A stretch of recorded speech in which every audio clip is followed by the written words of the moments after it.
మనం తృణధాన్యాలు అని అంటాం. అంటే అన్ని గడ్డి జాతి మొక్కల నుంచి వచ్చే పంటలన్నింటినీ మనం తృణధాన్యాలు అని అంటాం.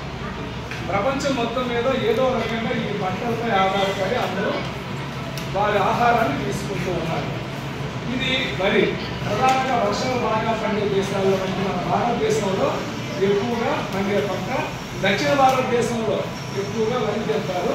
ఉత్తర భారతదేశంలో ఎక్కువగా గోధుమ రొట్టి, గోధుమతో చేసిన పదార్థాలు వీళ్ళు తింటారు.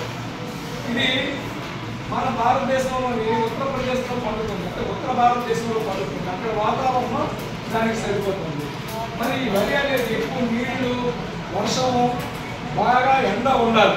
కాబట్టి దక్షిణ భారతదేశానికి మనం పక్కన రకనే కింద ఉన్నాం కాబట్టి మనం ఏం చేస్తామంటే దీనికి ఎక్కువ వర్షం పడే పంట ఉంది. ఈ పంట పండడం వల్ల వరి మనకి ఎక్కువ పండుతుంది. మొక్కజొన్న అనేది ప్రపంచవ్యాప్తంగా అందరూ కూడా మొక్కజొన్న ఎద్దులాగాను, మొక్కజొన్న పౌడర్ షేప్లోనూ మనం ఆహార పదార్థాలుగా తీసుకుంటున్నాం. ప్రధానంగా ఇందులో స్వీట్ కార్న్ అని, కార్న్ అని 2 రకాలుగా మనకి ఇవి కనిపిస్తూ ఉంటాయి అన్నమాట. మొక్కజొన్నతో పిండి చేసి ఆ మొక్కజొన్న పిండిని ఉప్మా పిండిలాగా మనకి అంగన్వాడీలకు కూడా ఆ యునెస్కో ముందు సరఫరా చేసేదన్నమాట. ఇకపోతే ఈ సజ్జ, ఈ జొన్న, ఈ రాగి అనేది మెట్టు ప్రాంతపు పంట. మెట్టు ప్రాంతపు పంట అంటే మెట్టు భూమి మీద పండే పంట. ఈ మెట్టు భూమి మీద పండే పంట ప్రధానంగా వర్షం తక్కువగా ఉన్న ప్రదేశాల్లో ఈ గింజలుగా పడతాయి. ఈ గింజలుగా పండి ఇవి ఆహారంగా రాగి సంగతి ఇంకా అంబలుగా చేసుకుని తింటాం. రాగి తోప, రాగి ముద్ద, రాయలసీమలో నాకు చాలా బాగా ప్రసిద్ధి. మనం అంటే ఇప్పుడు మీకు రాగి మాల్ట్ ఇస్తున్నారు, మా మధ్యాహ్నం పడుతున్నాం, గ్లాస్ వేసి రాగి మాల్ట్ ఇస్తున్నారు.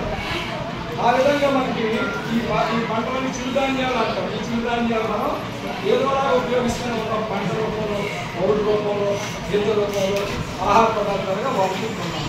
ఇది ఇప్పుడు ప్రపంచం మొత్తం మీద బాగా ప్రసిద్ధి అయిపోయింది రాగి అనేది. మన గంటెల్ని అంటాం, ఇప్పుడు మన సోల్ అంటాం, కానీ మామూలుగా పుస్తకాల్లో రాగి అనమాట. ఈ రాగి జావ అనేది చాలా బలం. రాగి జావలో ఎక్కువ ఐరన్ ఉంటుంది కాబట్టి పిల్లలకి ప్రభుత్వం రాగి జావని ప్రసాదించింది అన్నమాట. అందువల్ల మనం రాగి జావని కంపల్సరిగా తాగాలి. ఇవన్నీ ప్రపంచవ్యాప్తంగా ఉన్నటువంటి ఆహార పంటలు. మనం ఈ ఆహార పంటల ద్వారా మనం ఆహారాన్ని స్వీకరిస్తూ ఉన్నాము.